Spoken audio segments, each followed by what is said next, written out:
Welcome to another lecture. Today let us discuss the powerful and poignant photograph known as Tragedy by the Sea, an image that compresses the tumult of an unfolding search into the stillness of two figures at the water's edge. I am Professor Alexei. Thank you for joining us. We will proceed carefully because the subject before us is both historically significant and emotionally difficult. Hello, I'm Priyanka. I work with Professor Alexei, and today I'll be asking a few questions as we go along. Let's begin with the foundations.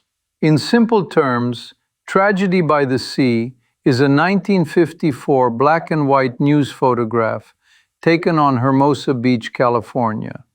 It shows John and Lillian McDonald standing at the shoreline, moments after their 19-month-old son Michael disappeared. The photo is stark. It conveys fear and helplessness without showing the missing child, and that absence is part of its force. Basically, it freezes a terrible in-between moment. We don't see what happened. We feel the uncertainty through the parents' posture and the surf behind them. In technical terms, it is spot news photojournalism, an unscheduled, real-time event documented for public interest. John L. Gaunt, a staff photographer for the Los Angeles Times, made the picture using a Rolleiflex twin-lens reflex, prized at mid-century for sharp optics and quiet operation. The waist-level viewfinder enabled quick, unobtrusive composition, which is crucial when events do not pause for us. Why does this matter today? We observe again and again that images of personal tragedy can mobilize empathy and focus attention beyond a single community. This photograph exemplifies how media coverage can shape a shared understanding of risk and loss at the water's edge, and how a single frame can become a durable reference in American visual memory. That leads us to titles, too. Tragedy by the Sea, used by the Los Angeles Times, centers the people. Cruel Waves, used by the Associated Press in awards contexts, centers the ocean as a kind of adversary. Same photograph, two different emphases that steer how we read it. Some essential facts. In April 1954, Michael McDonald disappeared along the Hermosa Beach shoreline. His mother had reported he wandered from the yard. A search began on the sand and in the surf under difficult conditions. Gaunt, at home in Hermosa Beach and not on assignment, heard a neighbor shout that something was happening. He retrieved his Rolleiflex and ran to the beach. He photographed the parents at the water's edge just before they turned away, and he later recalled 1/250th second at f/16, settings consistent with bright coastal light. The Los Angeles Times printed the image the next morning under Gaunt's title, Tragedy by the Sea. The photograph went on to receive multiple honors, culminating in the 1955 Pulitzer Prize for Photography. The jury called it poignant and profoundly moving. Chronologically, a few key moments stand out. In early April 1954, witnesses and police searched urgently. A woman named Beverly Murdoch reported seeing a baby in a seaweed patch offshore and described clothing that matched what Lillian McDonald told police. The search paused at nightfall, but the parents refused to leave the beach. The Los Angeles Mirror later reported their days-long vigil. Later that month, a woman in Manhattan Beach, near 4th Street, pulled Michael's body from the surf and called police. The separation from the original site underscores how coastal currents complicate recovery. Over that period, papers sustained attention, and the Associated Press later recognized the photograph under the alternate title, Cruel Waves, with spot news honors and a special citation, while the Los Angeles Press Club placed it in its 1954 honor gallery of news photos. This image resonates for me because it demonstrates how a single frame can encode narrative tension, the interval between loss and confirmation. In chess, we sometimes speak of Zugzwang, where any move worsens the position. Here we face a human analog, where stillness and motion are equally unbearable. The photograph gives that paradox a face without violating the child's dignity. Now let's proceed to the next point by organizing our inquiry around three questions. Priyanka, would you lead us through them? Professor, why was the initial speculation that Michael might have been swept out to sea so impactful historically? It's important to understand that spot news operates under a deficit of confirmed facts and a surplus of urgency. The next day, the Los Angeles Times reported the working hypothesis that the child may have been swept seaward. This provisional frame shaped how readers interpreted both the photograph and subsequent updates. It directed attention toward the ocean as the primary locus of danger, amplifying the image's visual cues, the breakers, the horizon, the couple fixed at the surf line. Over time, when later that month confirmed the worst, the public memory fused the hypothesis with the outcome. Decades later, we see journalists such as Sylvester Brown Jr. in 2005 still referencing Gaunt's haunting 1954 photograph, not because he adjudicated the original facts, but because the early framing and the image's emotional clarity made it a durable shorthand for seaside peril.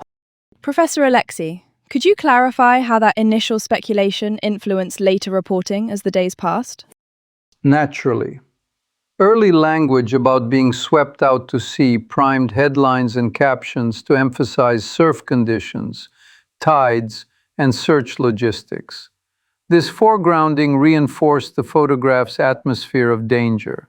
As verification accumulated, responsible outlets adjusted tone and detail, but the initial frame had already taught readers what to look for. That is to say, the first narrative scaffold often becomes the story's default architecture. Subsequent facts supply bricks, yet the outline endures. Second question. What if Beverly Murdoch's sighting had led to an immediate rescue? How would that have altered the photograph's legacy? Counterfactuals clarify stakes. Had there been a rescue, the image might have become a document of imminent relief rather than dread.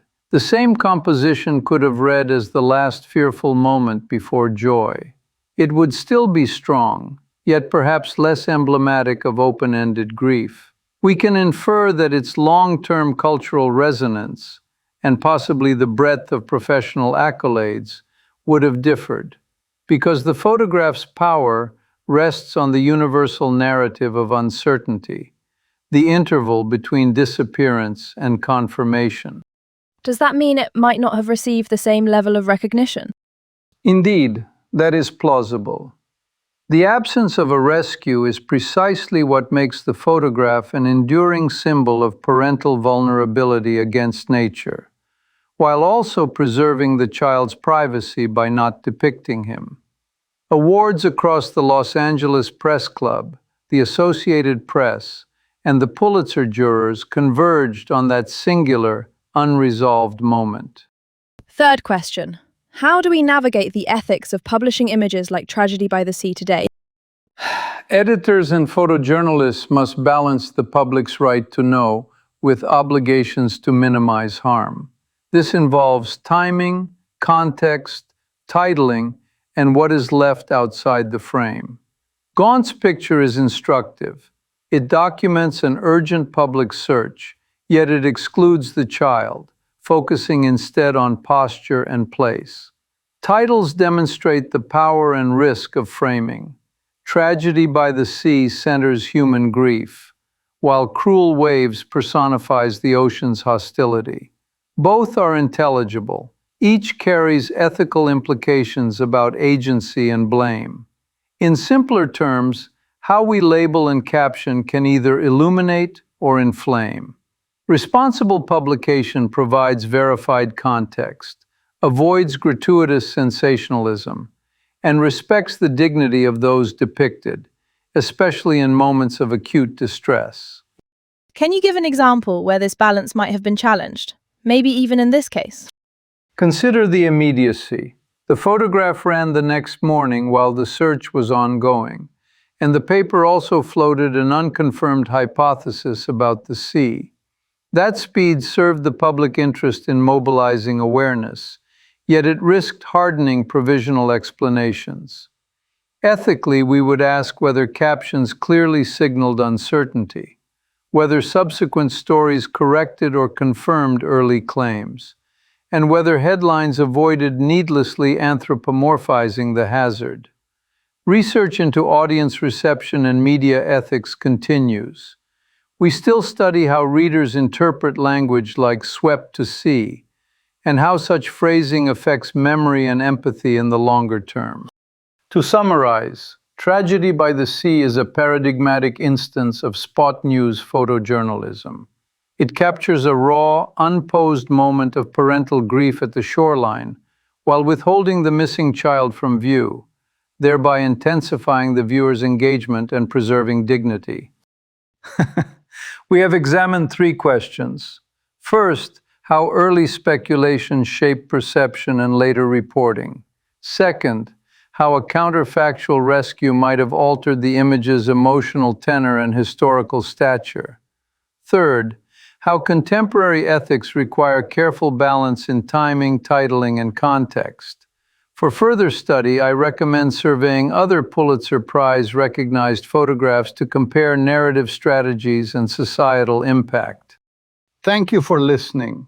Continue your studies with curiosity and care. Goodbye. Thank you, Professor.